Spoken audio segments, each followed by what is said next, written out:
আসসালামু আলাইকুম গাইস, আজকে আমরা চলে আসছি আপনাদের সবার পছন্দের বারবিকিউ রেসিপিটা নিয়ে। তো এখানে শুরুতে আমরা একটা চিকেন লেগ পিস নিয়ে নিয়েছি, আর এটাকে ডিপলি কাট করে নিচ্ছি যাতে মশলাগুলো একটু ভালোভাবে ভিতরে ঢুকে। আমি এপাশ ওপাশ দুটোই কাট করে নিচ্ছি।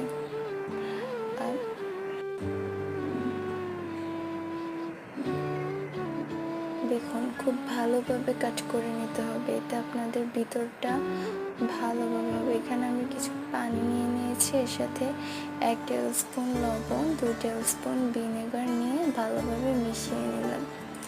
এবং এখানে এখন মাংসের লেগ পিসগুলো আমি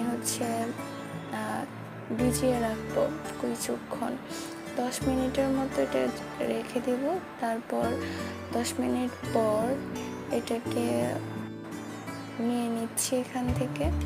তারপর এখানে আমি বাটিতে রসুন, আদা, হলুদ এগুলো নিয়ে ভালোভাবে মিক্সড করে নিচ্ছি, যে যা মশলা নেবেন। আমি কিন্তু এখানে হালকা একটু চিনি, soya sauce, barbecue sauce and chicken sauce and আমি টমেটো সসও ইউজ করছি।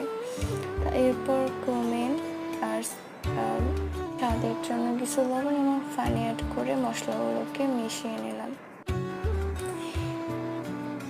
ভালোভাবে মিশিয়ে নিতে হবে যাতে দানা দানা ভাবে মশলাগুলো না থাকে।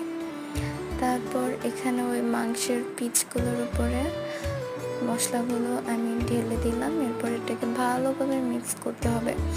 এখানে বারবিকিউটা মশলার সাথে মিক্স করা খুব ভালোভাবে করতে হবে যাতে মশলাগুলো ভিতরে ঢুকে যায়, নাহলে কিন্তু ভিতরের অংশ কাঁচা থেকে যাবে। এরপর 30 মিনিটের জন্য রেখে দিলাম। 30 মিনিট পর এটাকে নিয়ে একটা প্যানে কিছু পরিমাণ তেল দিয়ে ওই তেলের মধ্যে গিয়ে বেছে নেব। আপনারা ভাজা তেলে বাছবেন না, বেশি বাসা তেল যেটাকে বলে। এরপর এপার ওপার করে লেগ পিসগুলোকে ভেজে নিলাম।